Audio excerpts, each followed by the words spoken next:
দেশের উন্নয়ন কি হবে সেটা আমরা জানি না, তবে ভাই ব্যক্তি উন্নয়নে এই মুহূর্তে সারা বাংলাদেশের রাজনৈতিক দলগুলো ব্যস্ত।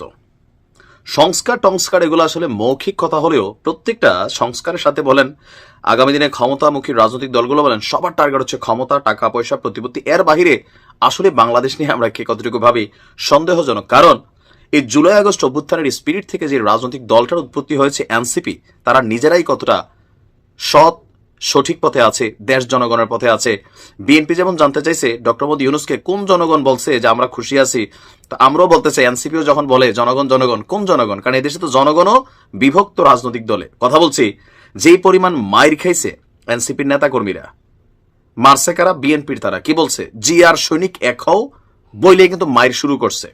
এখন এই মারামারির ইস্যুটার মধ্যে প্রধান জিনিসটা এখানে যেই কারণে হয়েছে ক্ষমতা, আর কিছুই না। বাগেরহাটের মোংলায় এনসিপির শ্রমিক সমাবেশে বিএনপি সমর্থিত শ্রমিকদের হামলার ঘটনা ঘটেছে। এবার বুঝছেন কারা কারা খেলছে, যে এনসিপির শ্রমিক বনাম বিএনপির শ্রমিক।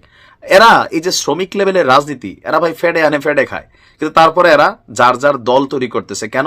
যেই দলে থাকলে সুযোগ সুবিধা বেশি আসবে, বন্দর কন্ট্রোলিং হবে, ধান্দা রান্দা ভালো আসবে, শ্রমিক ঘাট সর্দার অনেক কিছু, এভরিথিং অ্যাবাউট টাকা। ঘটনার প্রেক্ষাপট হচ্ছে শ্রমিকদের নিয়ে এনসিপির নেতারা সমাবেশ স্থলে পৌঁছানোর আগেই তাদের উপর হামলা হয়েছে। এতে সমাবেশ পণ্ড হয়ে যায়, নারী নেত্রী সহ 10 জন আহত হয়েছে এনসিপির। আর এই ঘটনা ঘটেছে বিকেল 6:45 পৌর শহরের শাহাদাত মোড় চত্বরে।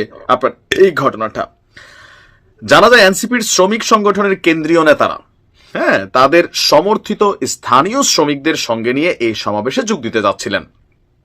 এই সময় তাদের উপর হামলা হলে শেষ পর্যন্ত সমাবেশ স্থলে না গিয়ে আত্মরক্ষা করেন।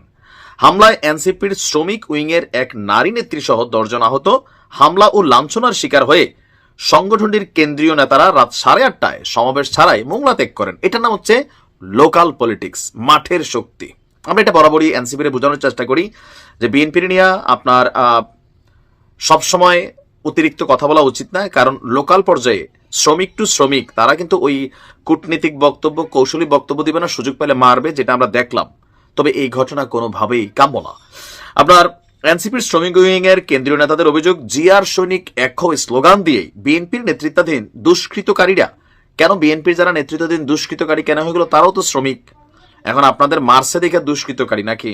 আসলে বিষয়টা হচ্ছে সবাই শ্রমিক, তাদের উপর ন্যাক্কারজনক হামলা চালায়। বিকেল 5টায় এনসিপির শ্রমিক উইং মোংলা বন্দর জাহাজে কর্মরত মজুর ভিত্তিক শ্রমিকদের নিয়ে পূর্ব ঘোষিত শ্রমিক সংঘ চত্বরে আপনার একটা জরুরি সভা তলব করে, কিন্তু এনসিপির নেতারা বিলম্বে এলে 6:45 সমাবেশে স্থলের দিকে যান। শ্রমিক সংঘ সংলগ্ন শাহাদাত মোড়ে পৌঁছালে তাদের যাত্রা রোধ করে আগে থেকে বিএনপির, এরপরে তারা মাইটার দিচ্ছে। এখন দেখেন সারা বাংলাদেশে এত শ্রমিক আছে, তো কেন এনসিপি গিয়া এই মোংলা বন্দরের শ্রমিক নিয়ে? এর আগে হান্নান মাসুদ সহ বেশ কয়েকজনের নামে অভিযোগ আছে, তারা মোংলা বন্দরটার মানে কন্ট্রোলিং তারা নিয়ে নিচ্ছেন। কেন?